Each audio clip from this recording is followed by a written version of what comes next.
నేను బుక్ ఫేర్‌కి వెళ్ళానని చెప్పాను కదా! అందులో ఒక స్పెషల్ బుక్ నాకు చాలా ఎక్కువ నచ్చిన బుక్ గురించయితే నేను ఈ వీడియోలో చెప్పాలనుకుంటున్నాను.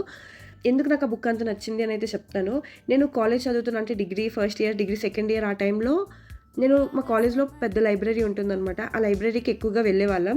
అక్కడికి వెళ్ళినప్పుడు మా ఫ్రెండ్స్ అందరూ డిగ్రీ అంటే గవర్నమెంట్ ఎగ్జామ్స్ ఇలాంటివి ప్రిపేర్ అవుతూ ఉంటారు కదా! మా ఫ్రెండ్స్ అలానే గవర్నమెంట్ ఎగ్జామ్స్‌కి లేకపోతే కాన్స్టిట్యూషన్ బుక్స్ అలాంటివి చదువుతూ ఉండేవాళ్ళు. బికాజ్ నా బ్యాక్‌గ్రౌండ్ అనేది పొలిటికల్ సైన్స్ కాబట్టి ఎక్కువ మోస్ట్‌లీ కాన్స్టిట్యూషన్ బుక్స్ అనేవి చదువుతూ ఉండేవాళ్ళు. బట్ నాకు మాత్రం ఫిక్షనల్ బుక్స్ చదవాలి అన్న ఇంట్రెస్ట్ చాలా ఉండేది.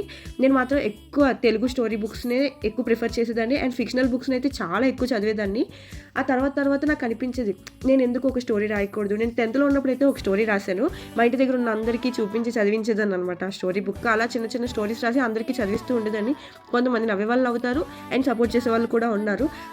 డిగ్రీకొచ్చిన తర్వాత మాత్రం నేను ఒక మంచి బుక్ రాయాలి ఇలా నేను అనుకునేదాన్ని గానీ, ఆ తర్వాత కొన్ని రీజన్స్ వల్ల అయితే ఎప్పుడూ ఒక స్టెప్ ముందుకైతే నేను తీసుకోలేకపోయాను. బట్ నేను బుక్ ఫేర్‌కి వెళ్ళినప్పుడైతే ఒక 20 ఇయర్స్ అబ్బాయి తన బుక్‌ని తనే ఆథర్. తన బుక్‌ని తనే సేల్ చేసుకోవడానికి అక్కడ ఉన్నాడనమాట ఒక స్టాల్‌లో. అండ్ ఆ బుక్ నేమ్ 'తనే నా ప్రేమకి చిరునామా'. రాసిందైతే లౌషిక్ తేజ. అంటే చాలా బాగా అనిపించింది. 20 ఇయర్స్‌కి తను అలా బుక్ రాయడం, తను ఇంకా స్టిల్ ఇంజినీరింగ్ చదువుతున్నాడంట. ఆ 20 ఇయర్స్‌కి బుక్ రాయడం, దాన్ని పబ్లిష్ చేయడానికి ఒక స్టెప్ ముందుకు వేయడం చాలా బాగా అనిపించింది. నాకు అనిపించింది నేనెందుకు ఆ ఏజ్‌లో అంటే నేను ఇప్పుడు 70 ఇయర్స్ ఓల్డ్ కాదు. బట్ నేనెందుకు చదువుతున్నప్పుడు ఒక స్టెప్ ముందుకు తీసుకోలేకపోయాను. కేవలం తనని సపోర్ట్ చేయాలి అన్న ఉద్దేశంతోనే ఈ బుక్ కొన్నాను. స్టోరీ ఎలా ఉంటది అని కూడా నాకు తెలీదు. బట్ చదువుతున్నప్పుడు అనిపించింది చాలా బావుంది. నేనైతే స్టిల్ హాఫే చదివాను. బట్ నెక్స్ట్ ఏమవుతుంది ఇంకా చదవాలి అని అయితే ఇంట్రెస్టింగ్‌గా అనిపించింది. మోస్ట్‌లీ ఈ జనరేషన్ వాళ్ళకైతే ఈ స్టోరీ చాలా బాగా నచ్చుతుంది అని అనుకుంటున్నాను.